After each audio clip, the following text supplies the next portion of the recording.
Hello there and welcome back to a new video. Now, before I start this video, I just want to say this isn't meant to be a hate video. I personally have a lot of respect for MATPAT and everyone on the game theory team.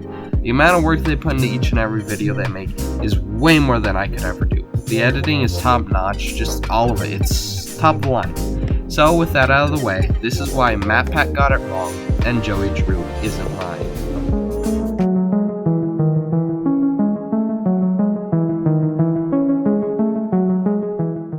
So if you're like me, you have pretty similar interests. You're probably subscribed to Game Theory or any of the other 3 channels they own. So let's go back about 2 months where this all started. It's November 1st, 2022. It's just an average day for me, trying to get Sir Samuel III working in Unreal Engine again. Now at this point, I've been waiting for Benny and the Dark Revival for about 2 years, and at this point, we heard basically nothing about the game, but out of the blue, Joey Drew Studios releases Benny and the Dark Revival trailer. Now, my tiny little brain almost couldn't comprehend this news. It was huge. I kind of began to freak out about the news. So, fast forward about 2 weeks, Benny and the Dark Revival gets released. I get the game, and about a week later, I play through the game, get to Chapter 5, experience a bug that causes me to completely restart the game, play through the game in one sitting, beat it on the same night of when I have to wake up early, and that's it. That was basically, that's all it was for about a week or 2. Now, I love game theory, and after I had been playing the game so much, I was really excited to see what kind of video or theory MATPAT was going to make.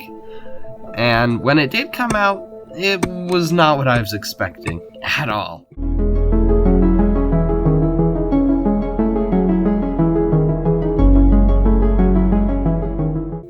First off is the thumbnail of the video, and this pretty basic thumbnail, pretty normal game theory thumbnail, as the signature green colors and the character from the game they're talking about. Now, since Benny and the Dark Revival came out, I got back into reading The Illusion of Living. Basically a book of Joey Drew's life story, which has a ton of lore. MATPAT does in fact talk about The Illusion of Living. Friend Nathan Arch said in the book The Illusion of Living, quote, "Joey is so good at storytelling that even when he tells you it's not real, you can forget a moment later." But I'm not sure if he actually read the book, because some of the things he says in the video are disproven inside of the book. So I don't know if he just took a quote from the internet. I'm not sure, but I'm not going to accuse anyone of anything. The first thing MATPAT talks about in his video is how Joey Drew sold off the Bendy IP before he died. He retires in disgrace, a bitter old man, and is ultimately forced to sell off the rights to his most famous characters to a new company, Archgate Film. Now, this is actually wrong, because he, in fact, had actually died before the IP was sold off to Nathan Arch. Nathan even refers to this in his audio log, stating, "I just received the call. Joey Drew is dead. What a quiet end to an extraordinary life. Last I heard, he was staying in some cramped apartment downtown. You could practically hear the rats through the telephone when he called me last April. In spite of that, old Joey sounded quite happy when last we spoke. More like the excited, hopeful young man I knew once upon a time. Well, farewell, my friend. What will become of your creations now?" Joey Drew died in 1971. We don't know what month he actually passed away, at least I don't know, but it was in 1971, that's what I do know. And the year after Joey's death, Nathan Arch begins to grow bored and wants to start a new business, even talking about how he had built steel companies from the ground up. So, from what we know right now, is Joey died in 1971. We got that. And Nathan Arch bought the Bendy IP 1972. Alright, you following? Great, let's continue. So this means at the point of the game of Benny and the Dark Revival, Archgate Pictures had only been open for almost a year now. I also would like to mention that the game says it takes place, or at least starts, on June 18th of 1973, which was a really odd and specific date. I don't know why exactly this was done, but I have a feeling it's important.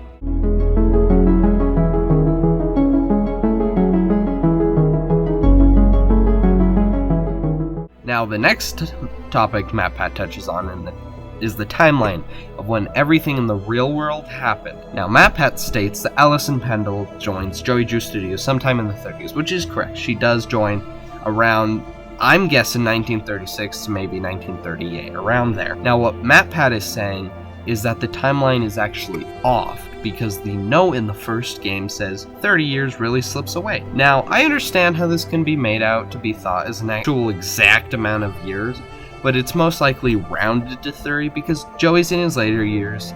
He understands that he doesn't have all the time in the world, so it would be kind of a waste to get an exact date. Joey, in his later years, started to reach out to all the people he hurt. Now, why is this important? Well, a lot of older folk tend to round things and do things similar like this, as it's not worth the extra effort or time to get an exact number when you're rounding things. An example taken from my own personal life, the older folks in my life tend to round things all the time. It's 7:42? Well, it's just a quarter day. It's not worth the extra time it takes. So I believe Joey just rounded his math to send the letter. Now, making sense of this, we can begin working down the timeline. From what we know, this letter should have been sent in 1963, which is seen in the last game, which is not the start of Henry's cycle. The start of Henry's cycle was 1930 something.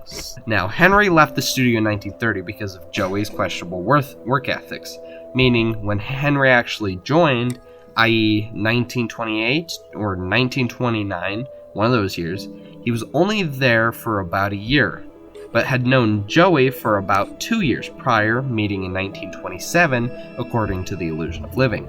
Now, we do, in fact, know the reasoning behind Henry's departure, as it lies in this audio log. Only 2 weeks into this company, and already it's gotten interesting.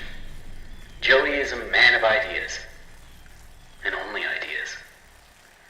When I agreed to start this whole thing with him, I thought there'd be a little more give and take. Instead, I give, and he takes. I haven't even seen Linda for days now. Still, someone has to make this happen. When in doubt, just keep drawing, Henry. On the plus side, I've got a new character I think people are gonna love. Henry states that he had been only working for Joey about 2 weeks, in 1929, and that Joey's work ethics were a problem from the start. He also states that he hasn't seen Linda in actual days. Now, who's this Linda, you might ask? Well, it's Henry's wife. Henry left because Joey overworked him and only took what wasn't his. Henry decided to go spend more time with Linda and left the company. And this is the start of everything that caused the games. So the note is sent in 1963, and Henry leaves the company in 1930, so about 33 years apart, which would make logical sense. Now, MATPAT states that due to the ending of Benny and the Ink Machine, that is when Henry starts his cycle in 1960. There's also a calendar in Joey's apartment at the end of Chapter 5 in Bendy and the Ink Machine that shows the exact date to be August 31st, 1963. Now, there's speculation out there about whether Joey's apartment and old Joey here in the ending of that game are meant to be part of Henry's cycle, aka part of the fake world that was made by Joey, but even if it is fake, why would you include a calendar from some random date in the future? Just doesn't make a whole lot of sense. Now, the reason Joey reached out to Henry is because he was sorry and wanted to make amends. Why is this important? Well, in a book from 2 years ago, 2 years before Benny and the Dark Revival released, there is this page. Not only is this a news article about a machine being stolen from Gent, but Thomas Connor even says in a personal memo in Benny and the Dark Revival that he needs to, quote, I need to keep my ink machine safe.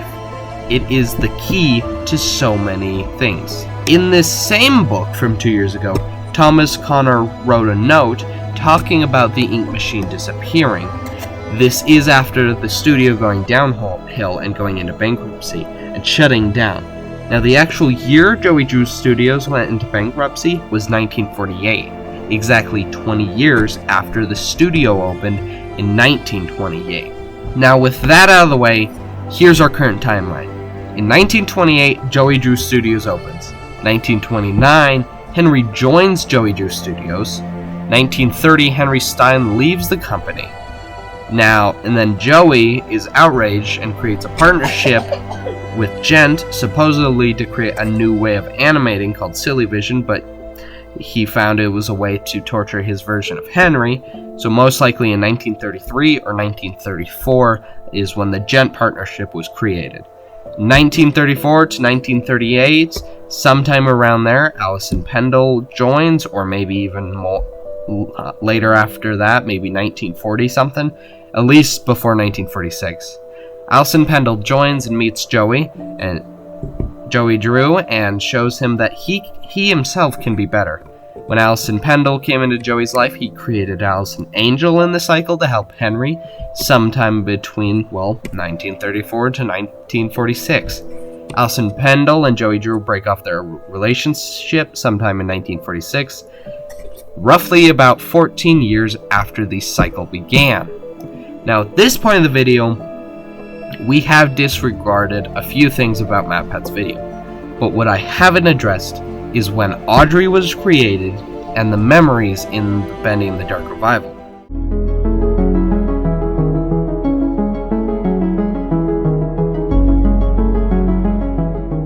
First, let's start with the memories. MATPAT talks about the 10 items in Bending the Dark Revival. The first memory MATPAT talks about is the boater hat. He talks about how this couldn't be a memory of Audrey or even Joey Drew, but this is a memory of someone else. But whose memories could this be? Well, MATPAT states that the memories are from Nathan Arch's wife as well as Wilson's mother, Tessa Arch.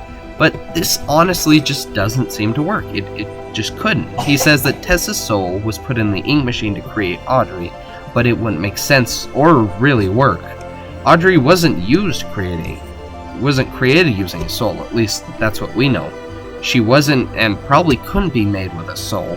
The memories, well, they're Joey's. Why do you think Joey has a physical appearance in Bending the Dark Revival and not in Bending the Ink Machine? Joey put his memories into the ink machine before he died. He's the reason the memories exist in the game. Now, the final thing MATPAT talked about that I wasn't actually able to figure out is when Audrey was created and how old she actually is. MATPAT said that Audrey was born sometime in the 60s, which is odd, mainly because, one, Bending the Dark Revival takes place in 1973.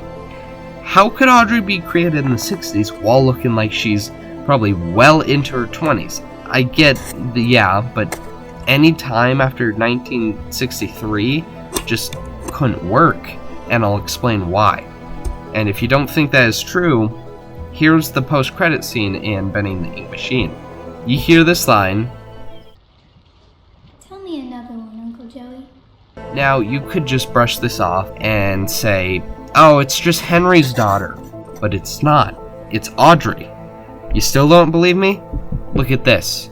This note states that Joey has created the perfect version of a daughter in his declining years of his life. The previous ones had called them their uncle. Post-credit scene, okay? But I don't think she was created in the 60s. It doesn't seem like it could work. Odd, but it's difficult to figure out when she was actually created. But that's it for the video. Joey didn't lie. MATPAT got some things wrong. Joey's memories aren't lying. They're the truth. But I do have to admit defeat about Audrey's creation. I can't figure it out. Maybe she ages faster than normal. I don't know. But for now, that's the end of the video. If you like the video, tap that like button. Subscribe if you want to. Dislike the video and let me know what you'd like to see differently. If you do dislike it, anyways, see you later. Bye-bye, and welcome to Fractured Studios. See ya.